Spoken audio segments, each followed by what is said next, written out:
Our plan to reach Antarctica by ship from Cape Town has failed.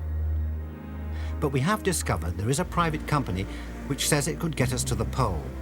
We must take a risk with them or go home. But their base is in South America. We're at the end of the wrong continent.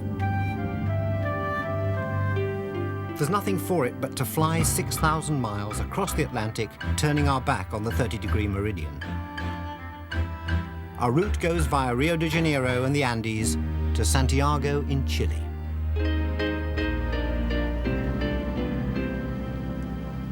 The Virgin is closed when I arrive in Santiago, but the view from the plinth is well worth the walk. In this well-ordered capital at the foot of the Andes, a celebration is underway. The band of the Palace Guards strikes up a rousing and oddly familiar refrain.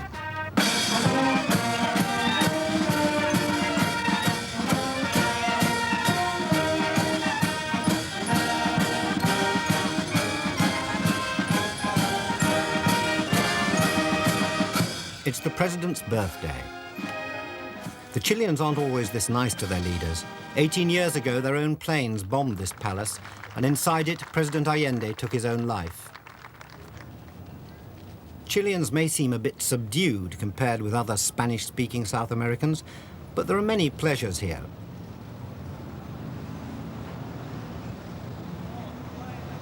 I meet our local guide, Patricio, for lunch at one of the world's most elegant fish markets.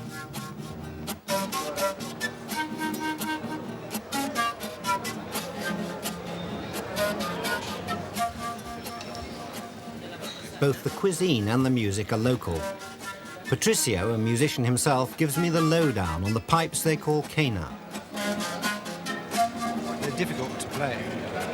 Yes, it is indeed. It's difficult to put in tune all the little pipes, right? And it's difficult to keep the tune on because you are playing long notes, and you have to be a strong muscle in your stomach to keep the air going.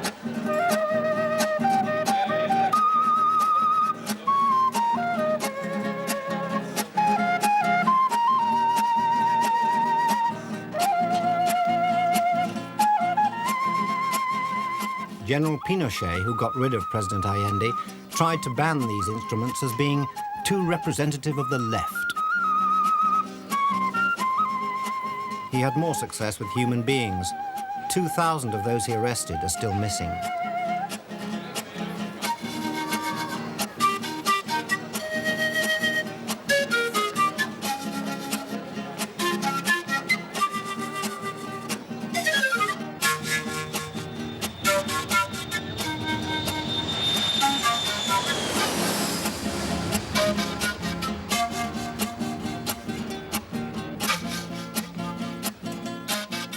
From Santiago, it's a further 1,700 miles down the coast to the town of Punta Arenas, which lies beside the Straits of Magellan and opposite the island of Tierra del Fuego.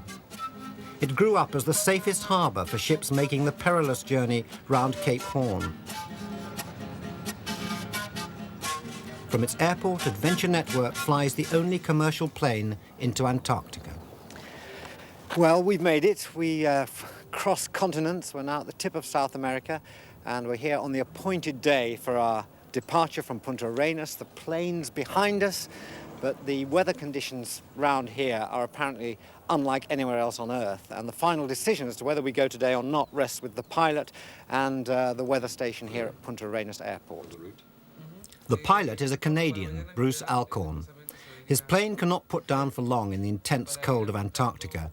He can only fly out when he knows he can get back.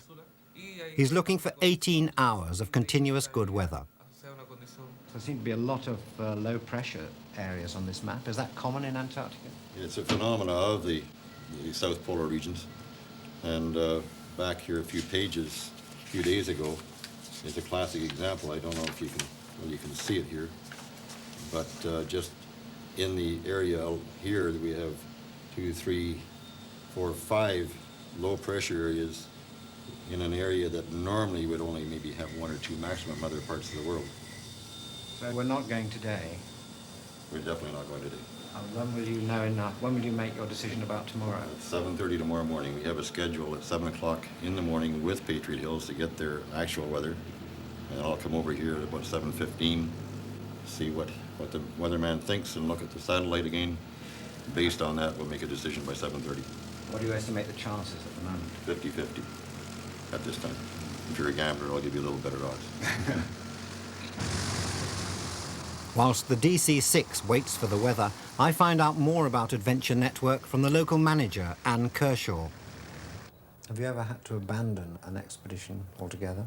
Once in the early years, I think 1985, people had planned a sort of 3-week trip, and after 2.5 weeks of being in Punta Arenas with bad weather, we decided to abandon it. The only remotely encouraging piece of advice I'm given is to go to the main square and visit the statue of Ferdinand Magellan, who led the world's first circumnavigation. If I want to be sure of returning safely from my journey, I must kiss the Indian's foot.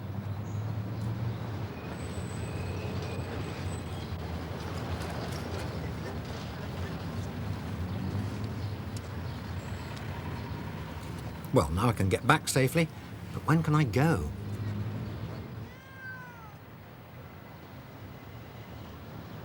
Patriot Hills, Romeo Bravo.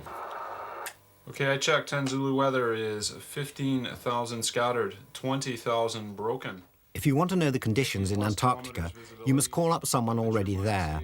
There's no high-tech weather satellite, just the radio. Okay, copy all. Bruce's plan as of this moment is to fly. The DC-6 will fly. Planning wheels off, 11 local. How copy? This is the news we've been waiting for. Back at the airfield, the engineers can start putting the plane together. Bruce's DC-6 was first put together in 1953.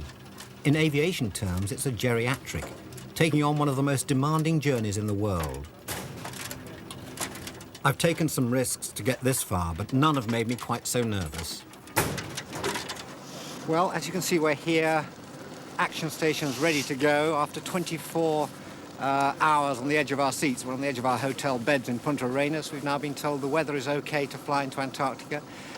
Planes have been known to turn back, and there's one experienced traveller said he's been to the airport more times than he's been to Antarctica, so we could still have to go back, but it looks as though we're off. And, well, all I can say is it's unlike any other departure we've made so far.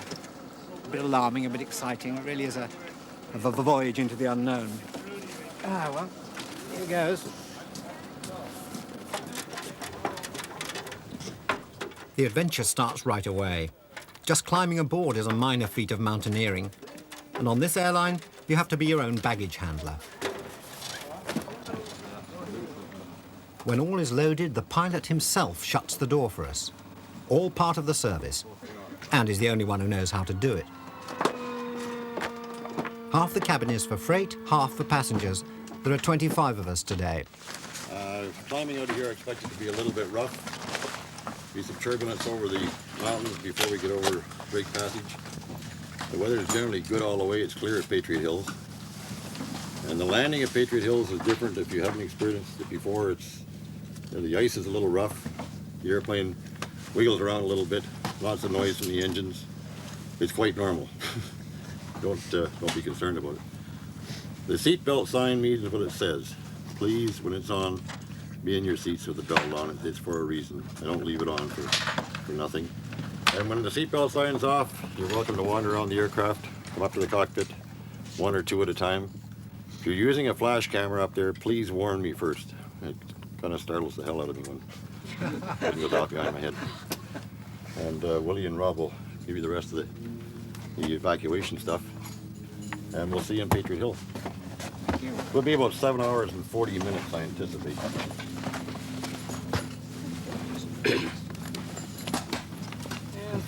In case of ditching, anybody not familiar with Willie, the co-pilot, is, we're told, a fully qualified stuntman. It's very easy.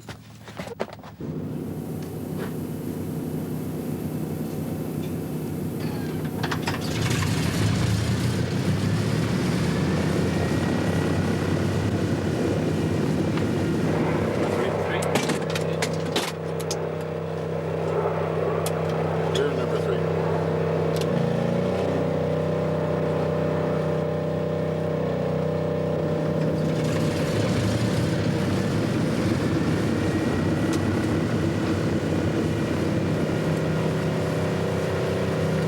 Okay. Yes, sir.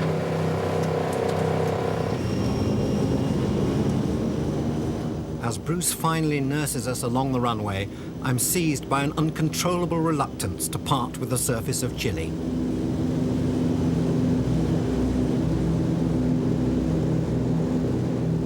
The trouble with fear of the unknown is that you never know what the fear will be like until it's too late.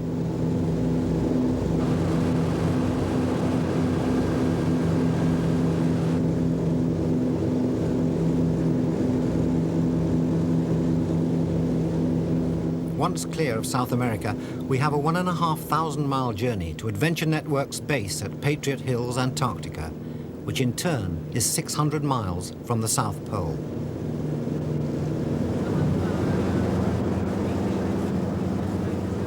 The flight is self-catering. It's quite liberating not to have to wait for trolleys and plastic trays. It's also much easier to meet your fellow passengers. As far as I can see, there's not a sane one among them. They range from Australian dentists who want to be mountaineers to Japanese who want to ride motorbikes to the pole. That's the way to do it. All airline catering should be like this.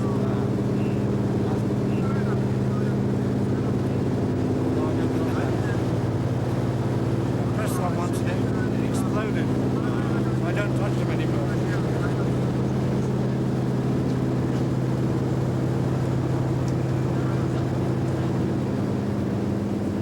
4 hours after setting out, we're over the pack ice. We've reached what Bruce dryly refers to as PNR, the point of no return. There is no longer enough fuel to get us back to Chile.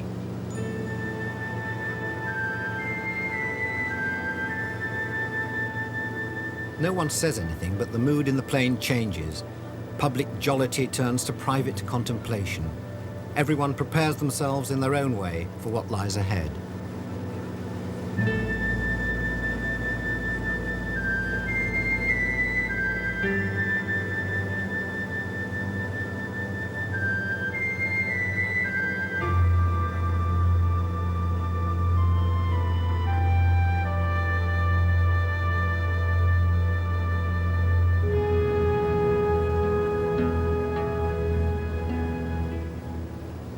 There are no in-flight movies to break the mood, just in-flight maps.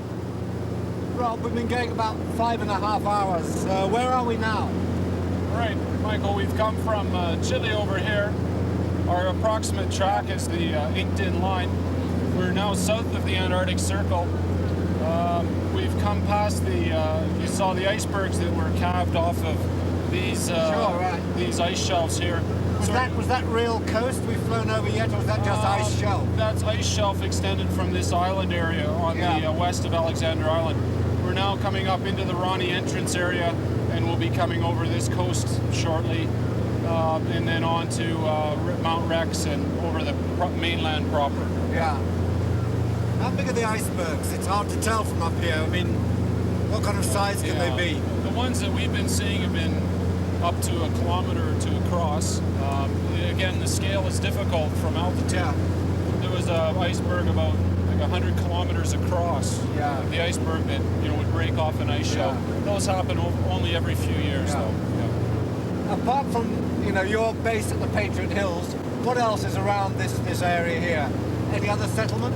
The next closest people would be at one of the scientific bases, either out on the coast or South Pole Station, at least 600 miles to the next closest humans from Patriot Hills. Yeah.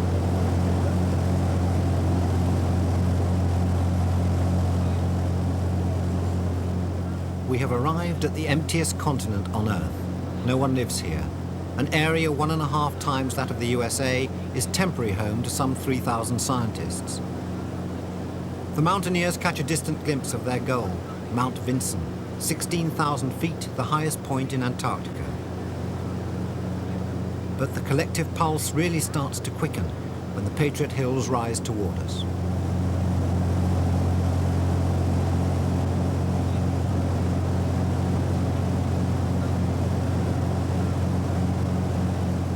These are the tips of mountains submerged beneath an ice cap 15 million years old, and in places 3 miles thick.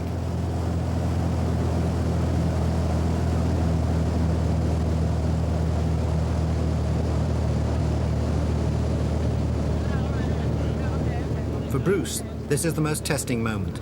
He must put down a 4-engined fixed-wheel aircraft on blue ice without using brakes.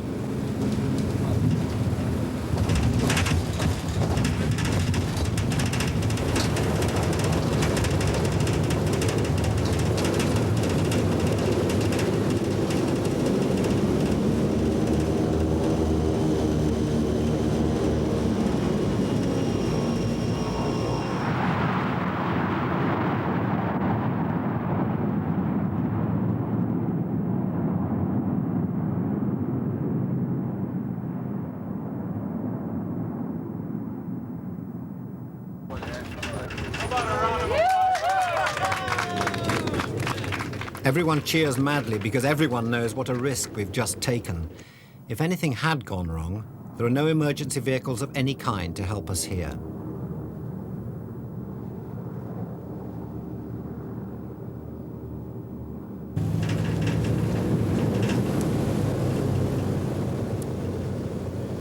This is all there is at the terminal at Patriot Hills.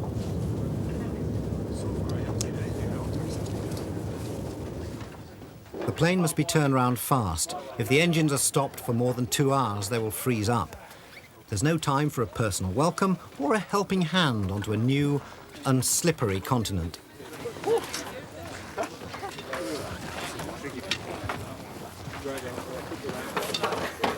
A bit we've all been warned about. I know why. Jesus. Absolutely. Great glass. Oh, dear, too late to go back. Whew. Oh, Bruce. Hey, Joel, how are you doing? The arrival of Bruce's plane is the major event at Patriot Hills. Everything needed to sustain life here comes in and goes out on the DC-6. Apart from unloading 25 passengers and all their equipment, there are also large stocks of food and supplies for the base. If bad weather set in, it could be 3 weeks or a month before the DC-6 is seen again.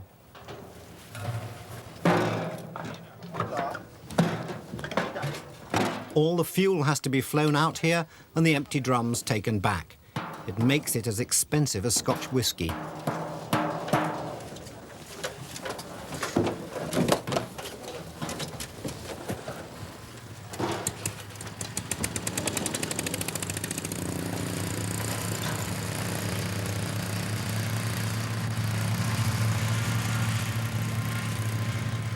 Skidoos and sledges keep up a constant shuttle of freight between plane and camp.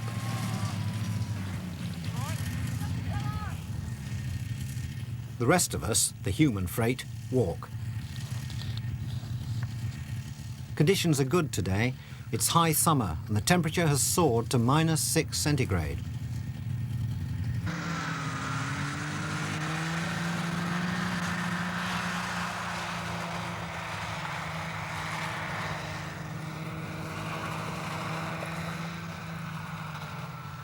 I don't know quite what I expected to find at the Patriot Hills base, but I think it was more than this.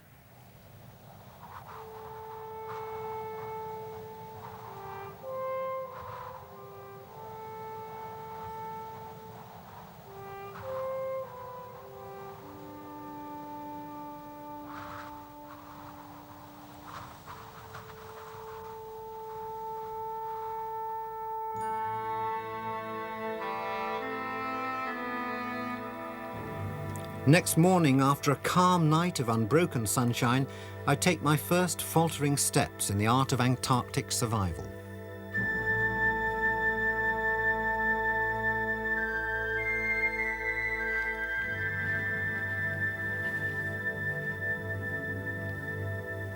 The first thing I learn is that here in this ice desert, even the most mundane human tasks take on an epic quality.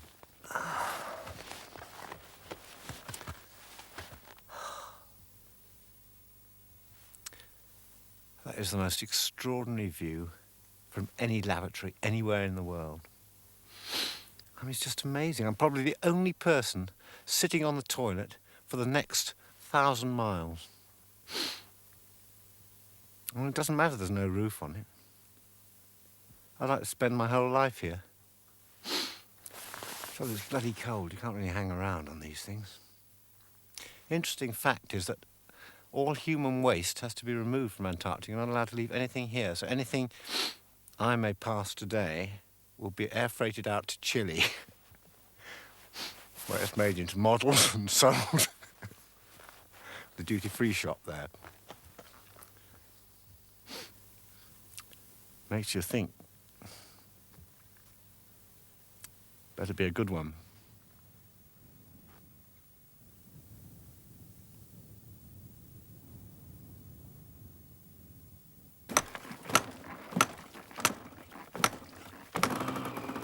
The Patriot Hills base is a unique gateway, distributing adventurers to every part of Antarctica. Shinji Kazama from Japan hopes to be the first person to reach the South Pole by motorbike.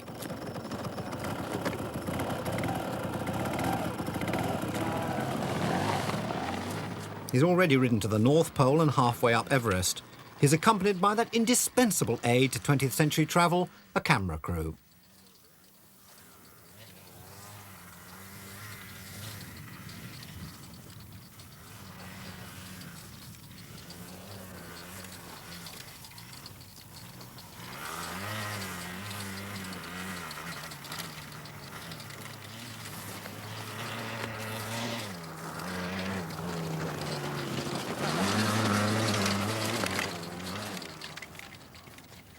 While Kazama tests the snow surface, the doctors, dentists and accountants of Australia and New Zealand prepare to be airlifted out to Mount Vinson. One of their leaders is Peter Hillary, son of Sir Edmund Hillary, one of the first 2 men to climb Everest. But just the actual logistics of an expedition like this, I mean, like catering. Give us a day's menu, what it might be like. Oh, it's a sumptuous variety of porridge in the morning and crackers for lunch and rice for dinner. I mean, doesn't that really sound a cordon bleu meal? How do you get people to sign up for this expedition? Well, I haven't told them about the menu yet. Can I just ask on a personal level, you come from an illustrious sort of climbing background. Your father was the first man up Everest. What was it like when you were young? Were you given any option but to become interested in climbing, or? Well, I think if anything, Dad really almost discouraged us from going to the mountains, certainly to climb. We went there skiing and things like that. So he really didn't particularly want any of his children to get into mountaineering. But I guess it's like, say, if you're brought up in a cricket family, you have a famous cricketer popping around every so often and asks the young myself, Peter, if he wants to go and sort of throw a ball around in the backyard, and it's a very infectious situation. You weren't given crampons in your Christmas stocking at the age of 3, or? No, but I soon located where Dad kept all his, so I had no problem with equipment. While the climbers board their plane, those of us left behind are served the sort of meal which Peter Hillary's party won't see for at least 2 weeks. Spaghetti! Over a glass of Chilean wine, we compare our crazy schemes. What is so special about the bike that you're using? What's different about it? What's different from normal one? Yeah. どんなものが違う? No pollution. No pollution. No noise. Why is there no pollution? If you've got an engine, surely the exhaust must... Like those, yeah, special things is on it. They are low pollution, Yeah. low noise. Low noise. And what else? Wide tire and white color. White colour, so that no one will be able to see you against the snow. You'll disappear. A non-serious question, but have you been to the North Pole and the South Pole, and you've even driven your bike up Everest? What is there left to do next?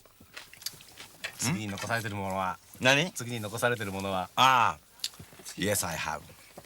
Moon. Moon. You're going to motorcycle to the moon. Yes. You're going to have to go very fast to get the leap off there. By 6. Jump. Looking round the table, you can tell the regulars from the visitors. The regulars have given up shaving. First time is that. Antarctica. First time. Yeah.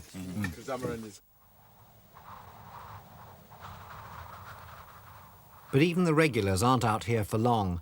The Antarctic summer lasts about 4 months. For the rest of the year, it's dark and intensely cold. There's no option then but to abandon the base, as Head of Operations Mike Sharp explains. We just take the whole thing down, pack it all in boxes, and slide it into a snow cave. It's about 4 feet underground at the moment. It's just one big massive room which we have to dig out. What happens to the planes? Well, 2 of the aircraft go back north. They go all the way back up to Canada, and the third one's a Cessna, which we should keep here. And we just dig a big hole for it and bury it. The only thing that's sticking out is the tail. We cover it in boards and planks and canvas things. It's very good. It's very successful. We'd actually take the skis and the legs off and lower it onto a sled to slide it into this monster hole. And then when we come back the next year, we just drag it back out again, put the skis on, and away we go. And it gets its certificate of airworthiness as soon as it comes out. We have an engineer in to check it and make sure everything's okay, and then we're away again. Last season, they weren't so lucky. An oil drum driven by the bitingly strong winds took the tail off one of the planes. A replacement just flown in is being fitted by Bill Alikuk, a man of the Arctic. Major surgery.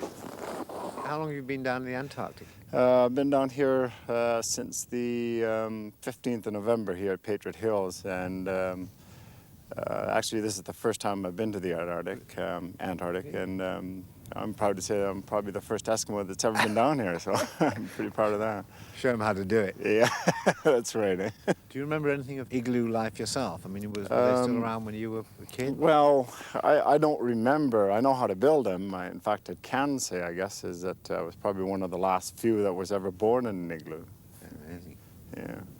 Well, you can finish the lavatory, put a roof on it. Someone started there. Well, is that your work? No, that isn't mine. I would never have air conditioning. Word is that if the weather holds, we could be going to the pole tomorrow. There's just time to ring home.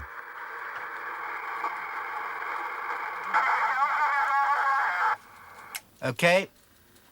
Hello, Helen. Can you hear me?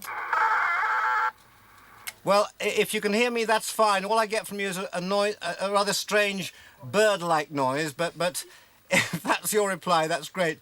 I just rang to say that I'm in the Patriot Hills in Antarctica, 600 miles from the pole. Are you impressed? Definitely, very impressed. I was always one at pulling the birds. Well, it's just to say that we're going to the pole tomorrow afternoon. We're leaving here about 5 and we'll be staying there maybe 36, 48 hours. Over? Yes, I have got clean underwear.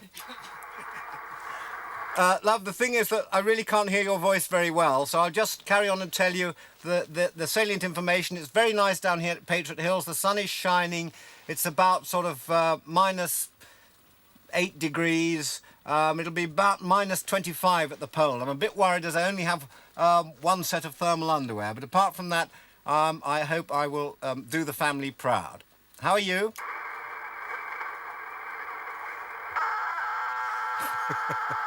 Are you? Well, I think you should try using the other one.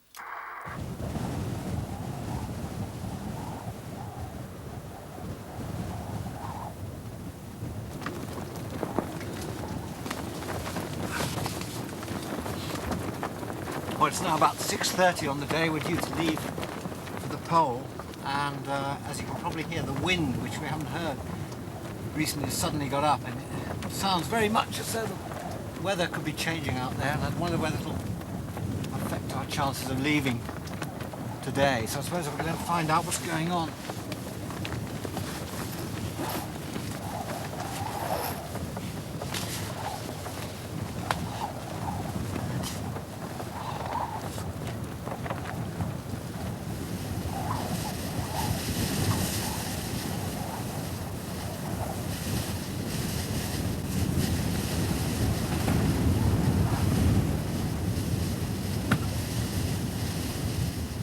With the wind comes a vicious drop in temperature.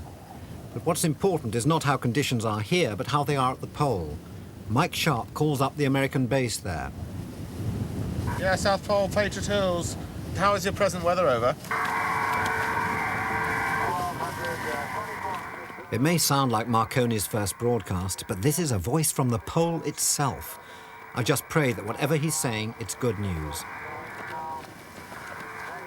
It is.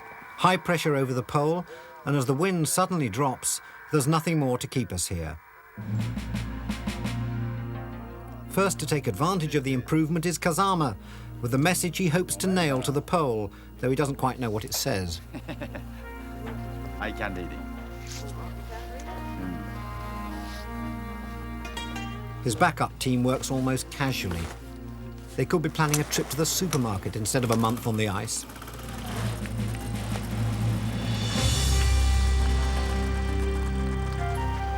As if saying goodbye might be tempting fate, there's little ceremony as Kazama and his team ride off into the never-setting sun.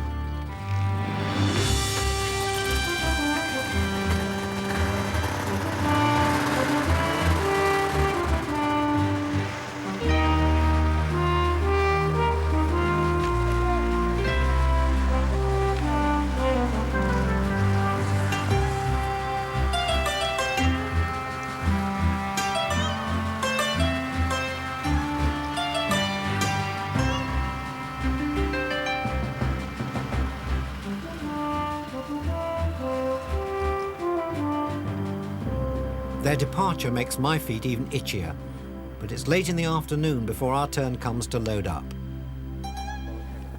This tiny plane will be carrying 7 people, fuel drums and survival equipment. It's a single-engined Otter of 1950s design, and this is the single engine that will take us to the pole. I seek a little reassurance from our pilot, Dan Baldwin. Well, Dan, we're in your hands now. Have you a message of hope for us? Oh, yes, the weather looks good towards the pole. Shouldn't have any problem. Got a little wind there, blowing snow, but otherwise, looks like it's going to be a good trip. Have you been to the pole often? Never been there. You've never been there? No. Ah. So it's a first for both of us. You know the way? I'm from the north. I'm not from down south here. I just come down south for the winter. Yeah. To enjoy the nice weather. And this aircraft must be a veteran of polar flight, so is it? No, this will be the first trip for turbine otter, single-engine turbine otter, to the pole. So the plane's never been to the pole. Plane's never You've been never there. been to the pole.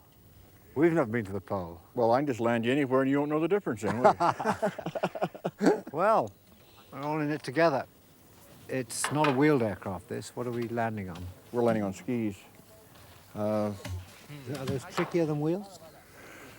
No, not so much. Just whether it would be wheel skis or floats, they're all a little different, but there's not much difference in landing. Okay, well, if you're optimistic, I bet you're raring to go, are you? I'm raring to go. Okay, so here goes.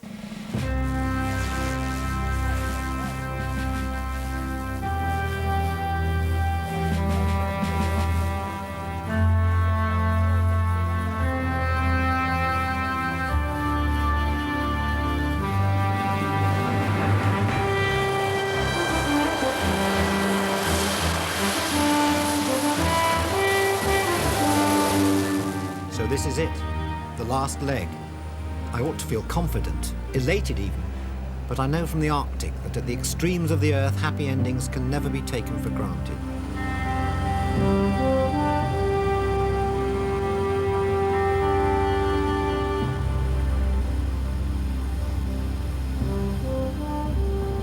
Rudy Rudy Driscoll, the company's other customer, only took up adventures like this in his 50s. I don't know how they did it without sunglasses. Now, the base reached mountain range of the blue ice field, like a sort of little lake attached at the bottom of the mountain.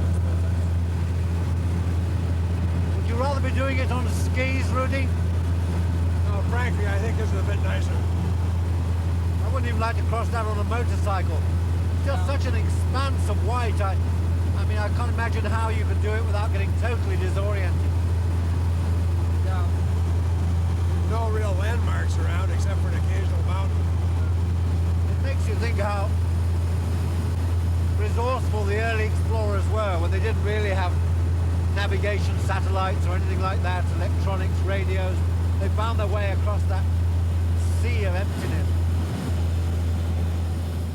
At the heart of Antarctica is a polar plateau with an average height of 10,000 feet and an average annual temperature of minus 50 centigrade.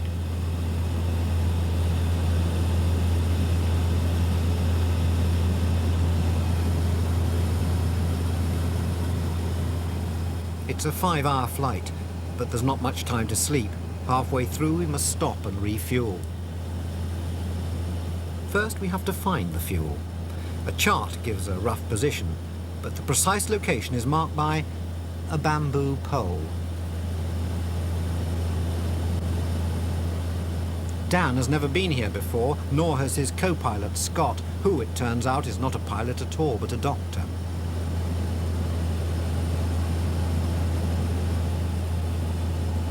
Dan goes down for a closer look.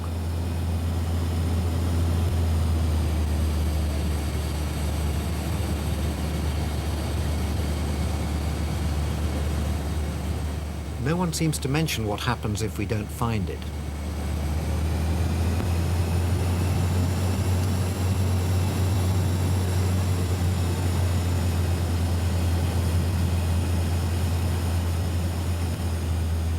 After a few abortive passes, Dan catches sight of something.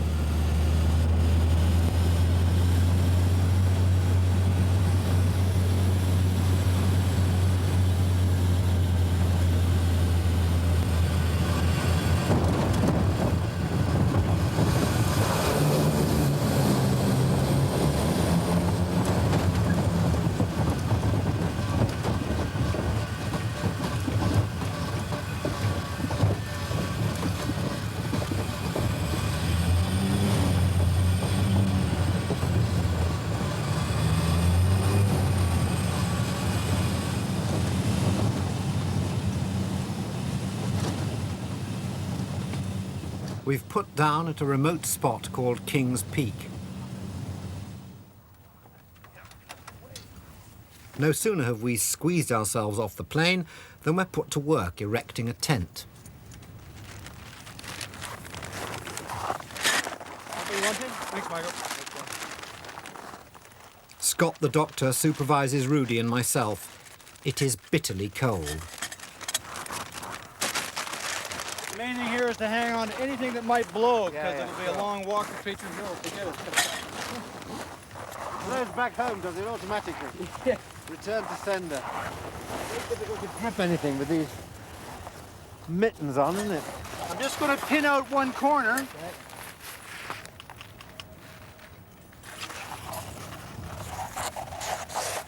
Okay. Holding my end up. Rudy, maybe you can guide them. As we continue our passable imitation of Laurel and Hardy, Dan digs for aviation fuel.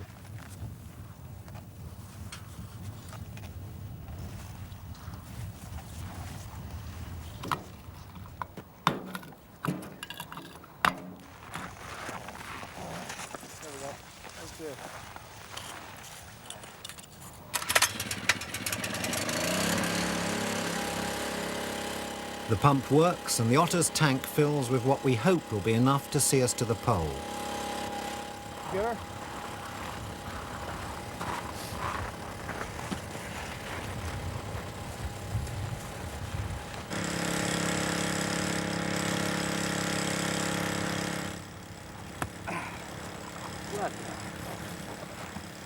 What seems like several hours later, we have the tent up.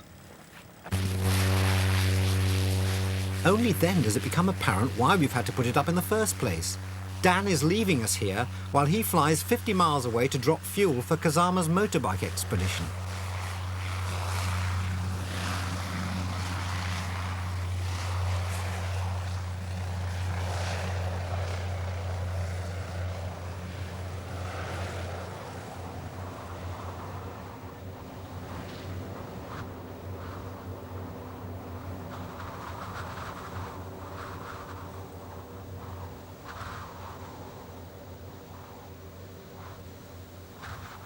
Watching him disappear over the mountain fills me with foreboding.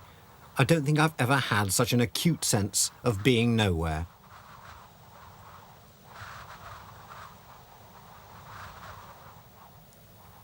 In our nylon igloo, Scott tries to cheer us up with tales of savage weather and people being trapped for days.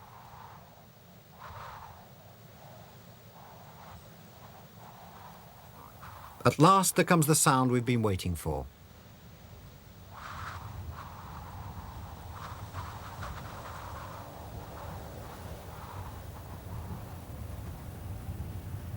Watching Dan approach is one of the most comforting sights I've seen. Watching him land is one of the most terrifying.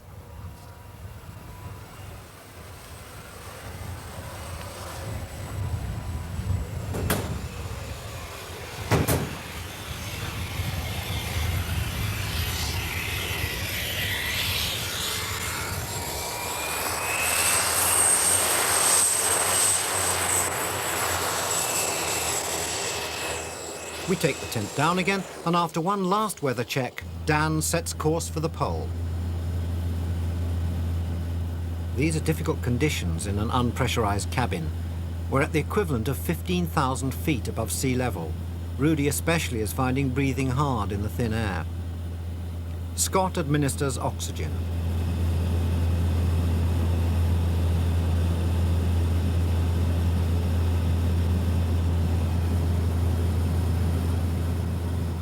Slowly and uncomfortably, we draw nearer to the pole. South Pole, 58 Juliet Hotel. Do you copy? Over. 58 Juliet Hotel, South Pole. Roger. We're about 15 minutes out inbound. How's your weather holding? I have a couple of pieces of information for you. When you land on the skiway, you'll see a number 9 marker and recommend to pull off well off the runway and park the plane there. How copy? Yeah, you're coming in 5 square there. Roger that, and I've got one more little piece of information here. There is no certified runway or airfield available, and the U.S. government cannot authorize a landing. How copy? Roger, we copy that. Okay, have a good landing. So we're brought down to Earth. The goal of our 5.5-month journey is within our grasp, but the radio conversation with the base is a reminder of an awkward truth. No one really wants us here.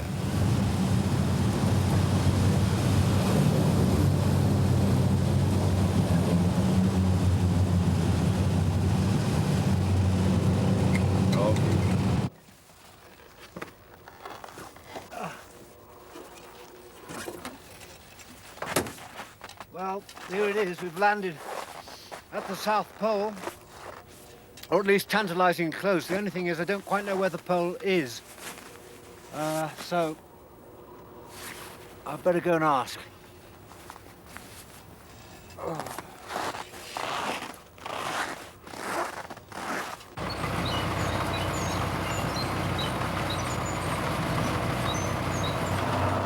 This is definitely not what I expected.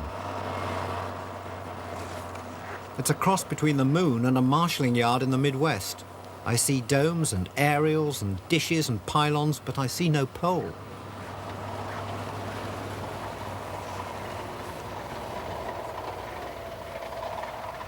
How ironic it is that at the center of the world's most unspoilt wilderness, the needs of science have created a building site.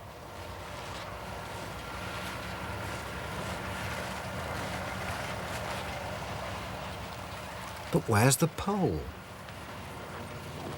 Perhaps it's kept indoors to stop it getting knocked over by bulldozers.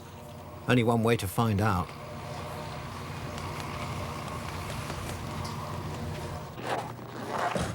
This is the heart of the Amundsen Scott South Pole Station, established by the Americans 35 years ago. It's an extraordinary feat, proving that even at the most inhospitable place on Earth, life as we know it can survive.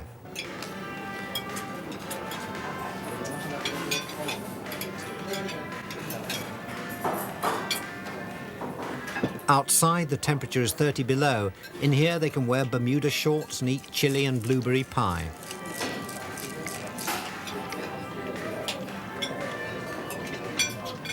This summer, there's a record number of 120 scientists working here. One of them must know where the pole is.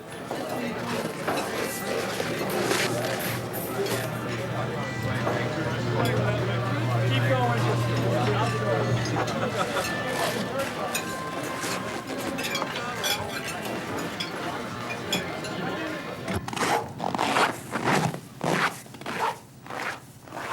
Well, now I know where it is, but not which one it is. Surely this can't be it, all gaudy like a fairground attraction. Thankfully not. This is what they call the ceremonial pole. Politicians who get this far like to be photographed here. At last I see it.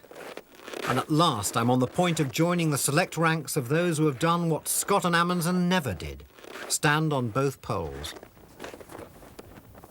At this point, all the world's lines of longitude converge on my toe caps. It's impossible to go further south than this. Every direction you go in will be north. At this point, I can actually walk right around the world in 8 seconds, as I will now demonstrate.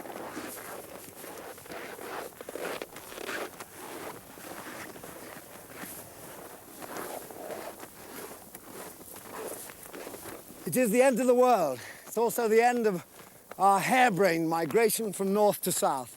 I think the omens are telling us to stop. Just a while ago, the camera packed up because of the cold, and as you can tell, I'm beginning to pack up because of the cold too. It's minus 30 degrees centigrade here. With wind chill, that's about minus 50. We're also at an elevation of 9,000 feet, so there's altitude sickness to combat. But I think it's just that after 5.5 months on the road, the body is finally saying, pack it in.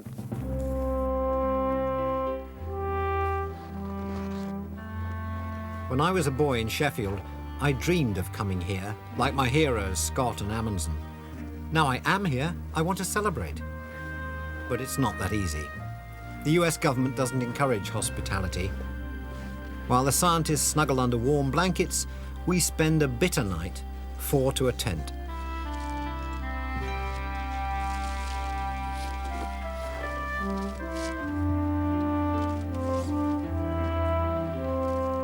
But I can think of no more fitting end to our pole-to-pole journey than to say, I'm glad we did it this way.